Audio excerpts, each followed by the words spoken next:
Amin. Karena 7 zaman gereja adalah penerangan awal. Jadi jika awalannya, startnya tidak benar, amin, Anda tidak akan bisa menyelesaikan perlombaan. Jika start awalan salah, Anda tidak akan sampai ke garis finish.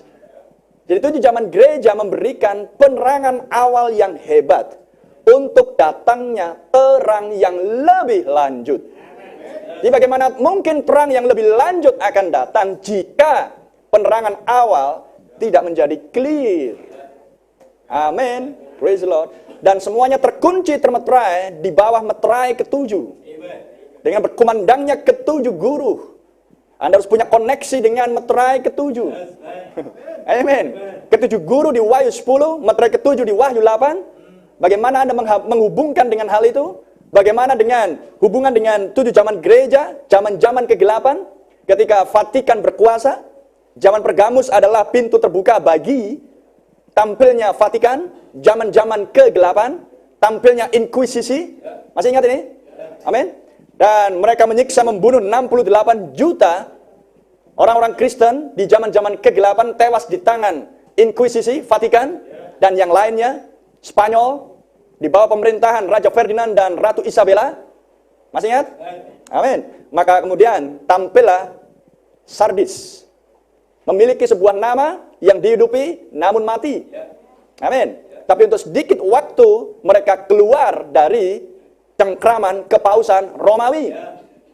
Di bawah Luther dengan era reformasi. Amin.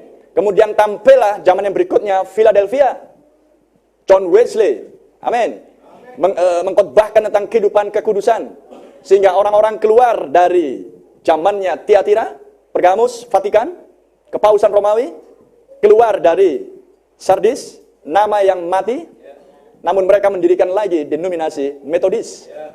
Mengerti? Mereka mati lagi. Denominasi adalah kematian. Amen. Denominasi adalah kematian. Pada hari Anda menyebut denominasi di antaramu, bahkan katakan Anda mati. Amin. Dan mereka mendirikan Metodis untuk maksud yang baik. Untuk mempertahankan doktrin pengajaran John Wesley. Mereka mendirikan Luther, denominasi Protestan, dengan maksud yang baik. Untuk mempertahankan doktrinnya, ajarannya Luther. Maksud baik tanpa pewahyuan menghasilkan denominasi.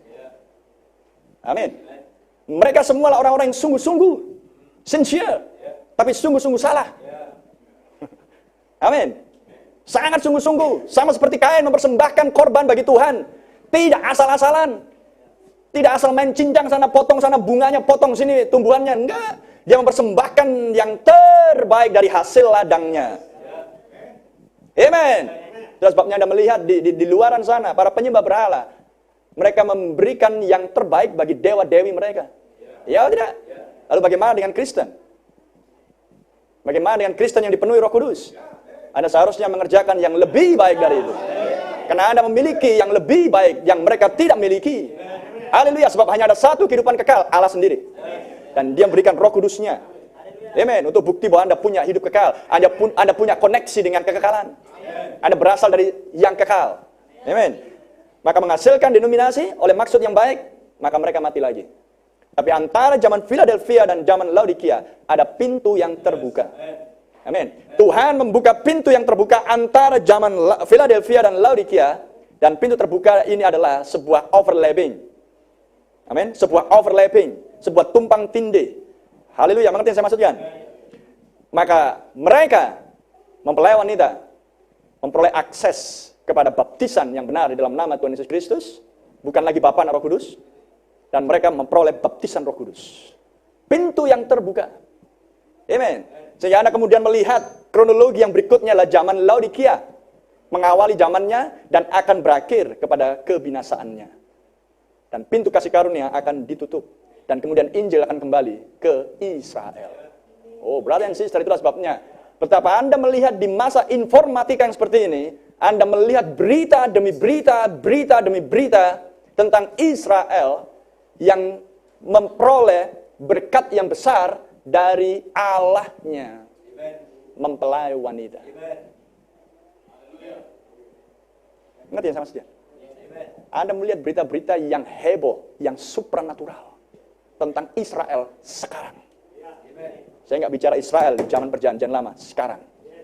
Bagaimana awan itu membelah perbatasan Syria dan Israel. Amin. Dan disaksikan oleh dunia, disaksikan oleh tentara-tentara untuk melindungi Israel dari serangan musuh-musuh mereka. Masih banyak lagi miracle mujizat yang berlangsung di tanah suci hari ini. Bagaimana roket-roket itu meluncur, ratusan roket setiap harinya ke Tel Aviv. Tapi Anda mendengar kabar, kok nggak ada korban? Lalu kemana jatuhnya roket-roket itu? Ratusan roket. Oh, saya nggak percaya, nabunglah pergi ke Tel Aviv. Dan saya berharap Anda nggak kejatuhan misil. Berbahagialah orang yang tidak melihat tapi percaya. Allahnya Israel, Allahnya mempelai wanita, Allahnya para nabi, Allahnya para rasul yang benar, glory, melindungi.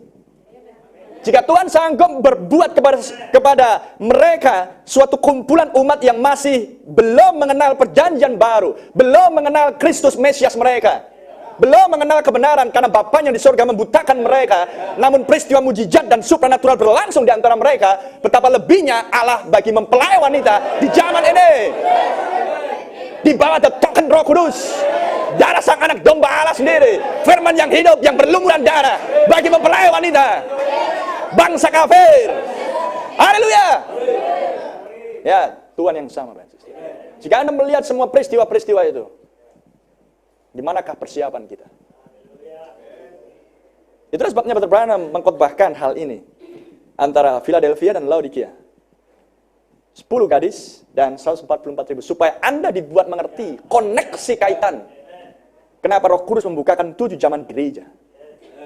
Di mana ia akan berakhir? Di mana denominasi, hierarki Katolik Roma, kepausan akan berakhir, Protestan akan berakhir. Amin. Dan kemudian kemana Injil akan bergerak sesudah pengangkatan? Dan siapa akan membawakan Injil kepada mereka? Misteri di bawah ketujuh guru meterai ketujuh. Dia datang untuk menyingkapkan dirinya. No more misteri. Tidak ada lagi misteri. Haleluya. Tidak ada lagi misteri. Karena sudah dijanjikan kepada malaikat ketujuh. Ketika dia mulai memperdengarkan suaranya, genaplah seluruh misteri. Glory. Keluar dari mulut Brother Branham, shout seruan. Pesan ketujuh guru merestorasi. Literally, secara jelas-jelas memulihkan orang-orang percaya di akhir zaman kembali kepada hati Bapak Pentakosta. Brother Branham katakan, what's left? Apa yang tersisa sekarang? Apa yang tertinggal? Apa yang kita mau tunggu sekarang? Tidak ada selain kedatangan Tuhan. Kedatangan Tuhan dengan 3 tahapan. Oh, glory! Aturan kedatangan Tuhan, urutan kedatangan Tuhan. Amen. Sebuah misteri yang Tuhan singkapkan dan pengertian diberikan hanya bagi mereka 5 gadis bijaksana. Haleluya. Bukti bahwa Roh Kudus adalah pengajar yang di dalam. Sehingga dengan pengetahuan yang Anda miliki, Roh Kudus menghidupkannya dan Anda tahu bagaimana Anda berjalan di muka bumi. Melayani sang mempelai pria, melayani sang anak domba. Amen. Dan mengumumkan ikrar sumpah setia bagi sang anak domba. Tidak akan melenceng sedikit pun dan tidak akan memiliki mata yang juling. Satu ke dunia, satu ke firman. Mata yang lurus, yang tajam. Laksana Raja Wali. Naik tinggi membumbung. Dan melihat ke bawah hanya ada DOSA, dosa. Glory. Dan tidak takut untuk berhadapan dengan siapapun. Sebab dialah sang predator. Dialah puncak yang paling tinggi dari siklus makanan di bumi. Raja Wali. Dan Tuhan janjikan urapan Raja Wali terbang. Bukan sekedar Raja Wali terbang. Haleluya. Sebagaimana ia akan terbang ke dekapan sang mempelai pria anak Allah di pertemuan di udara. Haleluya. Maka Injil akan terbang ke Israel. Jangan tunggu waktunya itu, bro. Persiapkan dirimu sekarang. Allah sudah memperlihatkan hal-hal yang supernatural bagi suatu umat yang akan menerima pesan yang sama yang kita nikmati saat ini. Haleluya. Tuhan tidak pernah membiarkan kita kebingungan. Dia selalu memberikan tanda demi tanda. The end time sign sheet. Amen. Benih tanda-tanda akhir zaman. Glory. The spoken word seed. Firman yang diucapkan, benih yang asli. Amen. Bagi siapa? The royal seed of Abraham. Bagi benih rajani Abraham. Haleluya.